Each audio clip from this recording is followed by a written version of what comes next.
Hi guys, it's your faculty Ranganathan Ismin Kundala.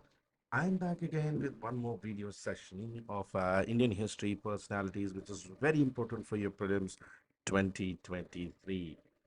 I'm here on an academy. Subscribe to this channel, subscribe to these classes. Keep watching all my previous personalities video. This year, Azadi Ka Amrit Mahotsav was celebrated by the government of India, and as part of Azadi Ka Amrit Mahotsav, certain personalities have been identified who have played a substantially big role in Indian history and building the story of India.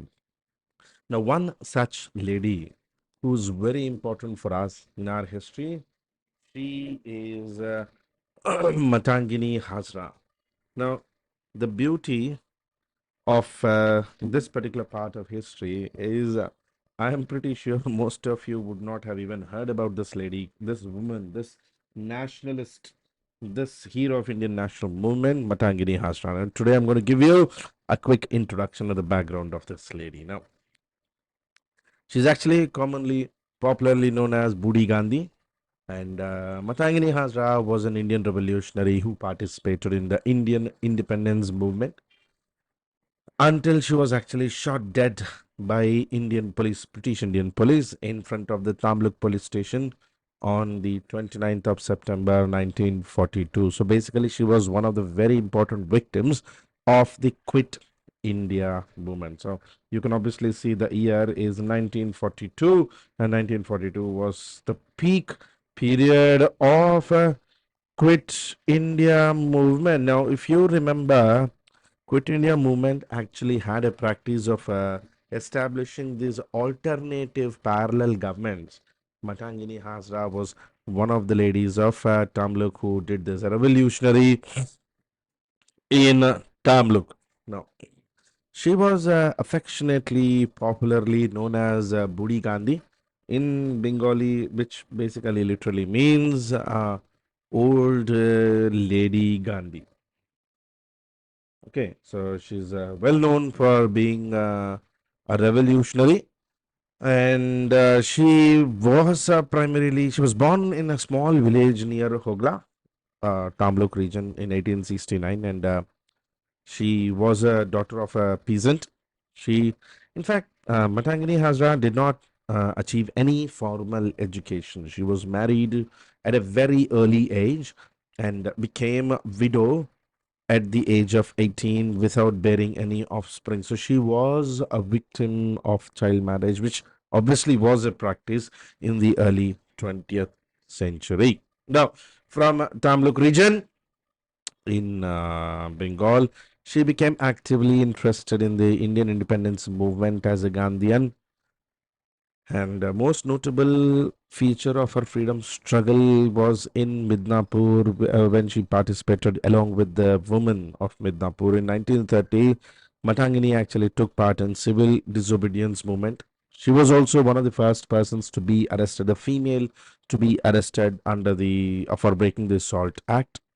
Now, during civil disobedience movement, when the anti-Chowkidari movement was running parallelly in Bengal, she was instrumental in it. The anti-Chowkidari tax movement, or commonly called the Chowkidari tax bandha, while marching towards the court binding, building chanting slogans to protest against the illegal inconstitution of the court by governor to punish those who participated in the movement. Matangini was arrested again. So she was quite active even in the civil disobedience movement. She was sentenced to approximately 6 months imprisonment and sent to Bahrampur jail. She was imprisoned again. She was incarcerated for 6 months at Bahrampur. The minute she got released, she immediately became an active member of Indian national movement. So Matangini, or commonly called the Budi Gandhi, was so active that every time she gets arrested, she would come back very strong like a spinning wave. Eventually, after she was released in 1932, she got active into building her own Khadi movement. In 1933, she attended the Subdivisional Congress Conference at Serampur and was injured in the baton charge by the police. So she was Also one of the front end ladies of Congress from Midnapur in 1930s. I mean, she was also involved in extensive amount of social work. Matangini Hazra went back to her social work immediately after her release from prison, and mainly she was working with ending this practice of untouchability, which was very popular or very impacting in the Midnapur region. She was always engaged in humanitarian causes. She worked very affectionately among the men and women and children when smallpox, a very dangerous and impacting epidemic, broke out in the region of Midnapur.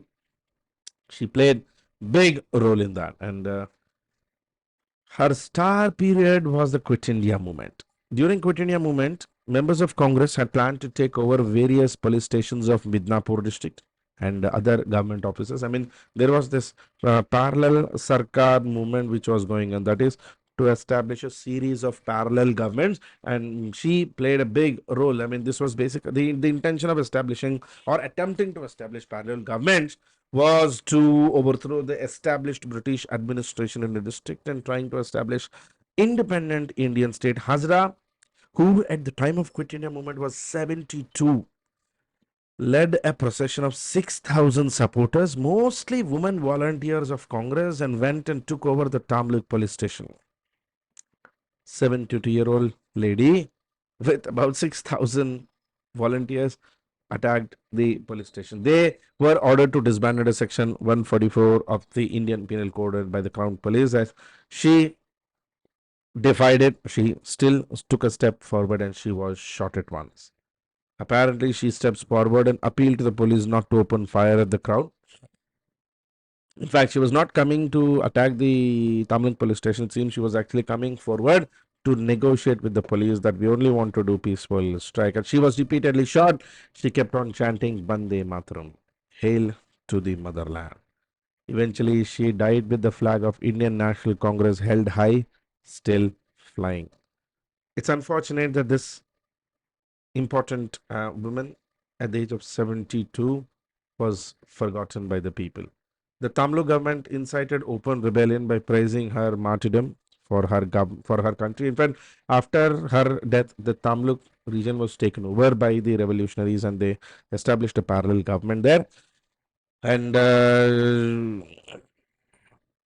in 1944, the Tamil government was disbanded, but for the 2 years from 1942 to 1944, Tamil government kept on praising Matangini Hazra. India and its independence in 1947, numerous schools, colonies, and streets, including the famous Hazra Road of Calcutta, are named actually after Matangini Hazra. The first statue of a woman put up in Calcutta in independent India was of Matangini Hazra in 1977. That's the important legacy of this lady.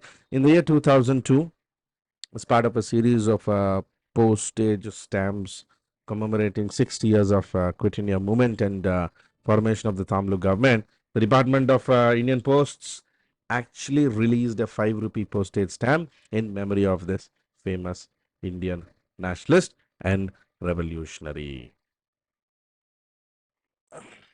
That's something very important personality that one has to remember. In the year 2015, Shahid Matangini Hazra Government College of Women was actually established in Tamluk in Purva Mednipur or the old Mednipur after mainly remembering this well known revolutionary.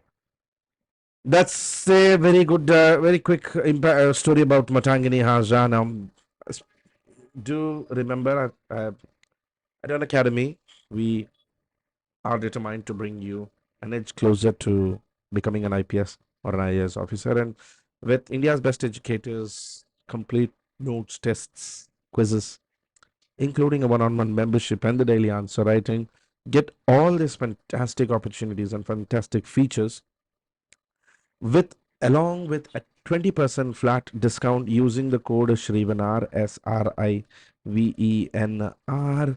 Use the code, get discount, and for just 64,800 rupees, you will actually get UPSC GS as well as optional for a massive 18 months, 1.5 year, flat 20% off. And if you want to just get it for 3 months, prices start as early as 22,000. Remember, the 20% flat off discount ends um, 14th of April. Now, with Unacademy, we also have exclusive Hindi, exclusive English, and exclusive Hindi English batches. So, English and Hindi English batches are launching on the 13th of April, which is today, and Hindi batch is launching 20th of April. It's never too late to take the right decision. Together, let's crack it. Okay, and get the best educators to help you in your dreams. Now, if money is a challenge, we are there to help you. Unacademy now comes with to you with 0% EMI offer, and with EMIs as low as 4,364 rupees a month, you could get access to this Unacademy platform. Just to contact 8585858585 and talk to somebody, talk to one of us, and you will get easy offers, no cost EMI loans for your UPSC CSE preparation. So always realize your dream as early as possible. Now, there's one more lady I would like to talk to you as part of the personality series, and this lady is commonly called Chakali Amma, Chakali Ilama.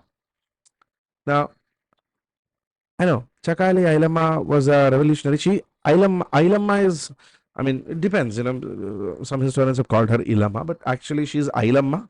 Chakali Ailama. Ailama is a very common traditional name in Telangana. So she was a revolutionary freedom fighter from Telangana who actually took part in Telangana armed struggle. She fought for her land, set a platform for the oppressed to rise against the ruling class domination and occupation of the land. She was actually one of the first woman revolutionary to dismantle the supremacy of the feudal lords of Telangana. Chakali Ailama seems to have inspired women to fight for their land and for their dignity in Telangana. No? Her original name, Chitiala Ailama, she was actually born in the Rajaka communities, and Rajakas were known as Chakali.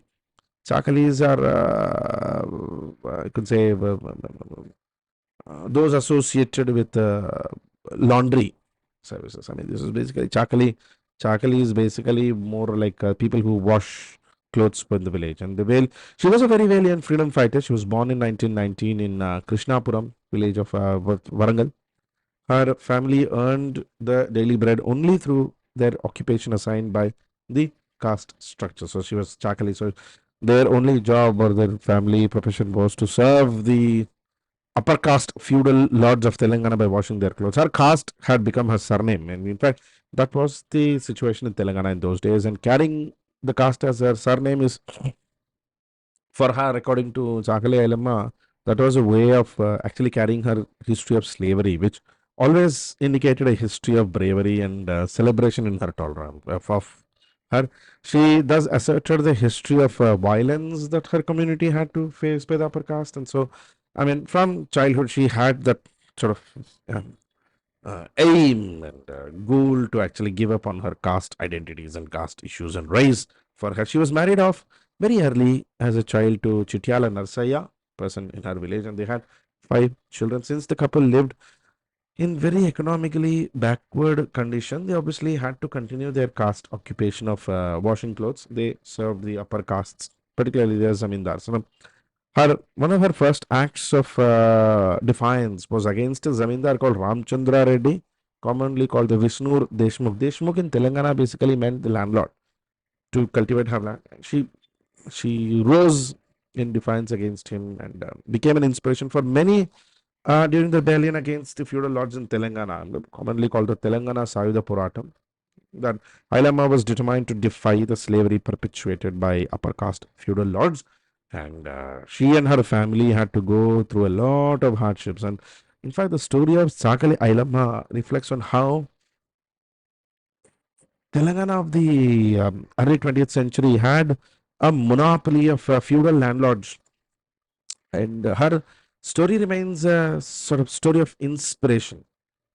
She fought not only feudalism but also for gender equality within women. She questioned and stood against upper caste women who were equally hand in glove with the male feudal lords, and she was also against class slavery by commanding the lower caste. I mean, women in those days and the upper caste women, known as Dorasani, were involved equally in exploitation of other women. She um, protested, addressing people as the upper caste lords as Dora. Dora basically means a lord. She opposed it. She was one of the first to question upper caste women's supremacy, and identified that caste and class always played a major role in every frame of life within gender. And in fact, Chakali Ailamma is considered as a study of even intersectional feminism as well. In fact, she not only fought for the rights of the depressed classes or the rights of her community, but also she fought against those women who were involved in caste oppression. So it was not just because she was not just a feminist who was blindly supporting female, but she also took the idea of intersectional feminism to a whole new level. Sakala Ailamma fought for land and food. She also fought for women.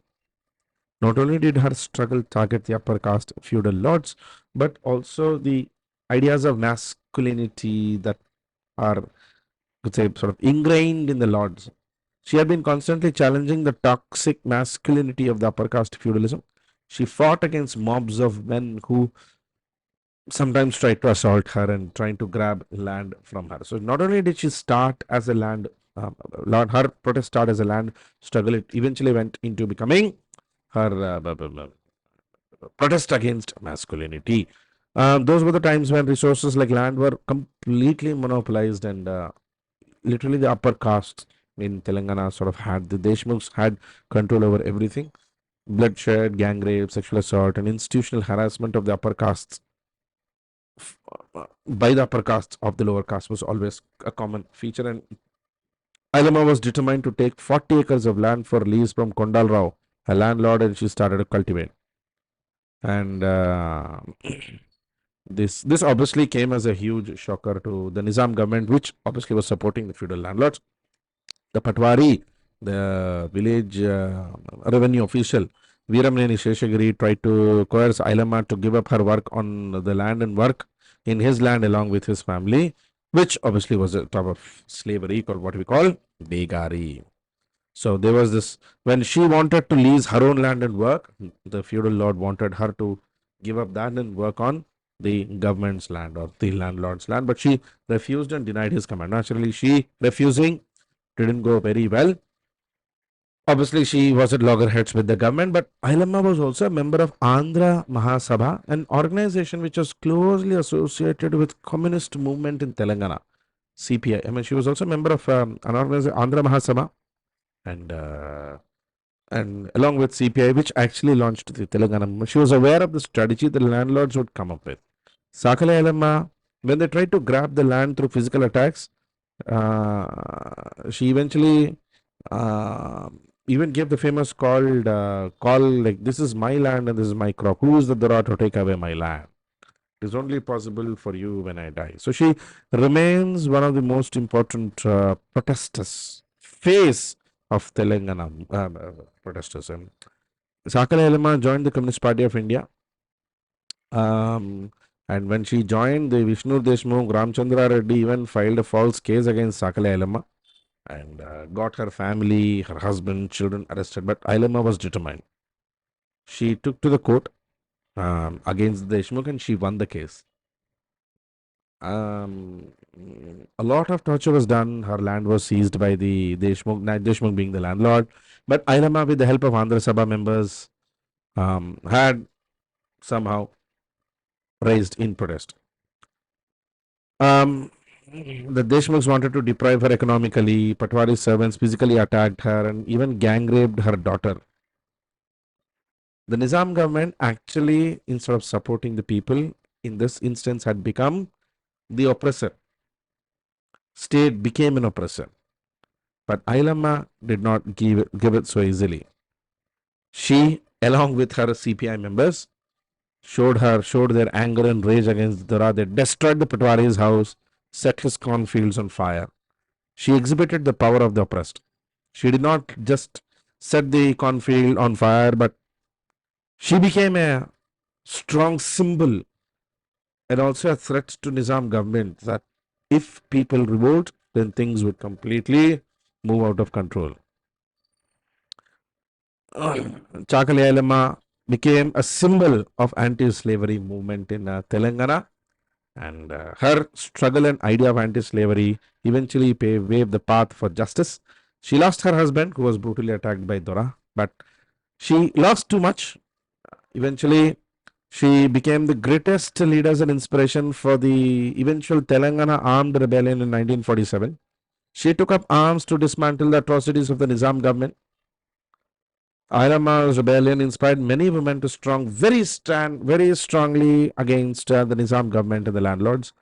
And eventually, this great lady, revolutionary, communist from Telangana, was somehow forgotten in the books of history. She died on the 10th of September 1985. That's the story of Chakali Ailama. And in this video of her personalities, that's the end of the story today. Let us meet in one more session talking about a couple more revolutionaries or personalities who have altered the history of India. This is your faculty, Ranganathan S. Venkondala, on Unacademy Articulate. Thank you. You have a nice day. Bye bye.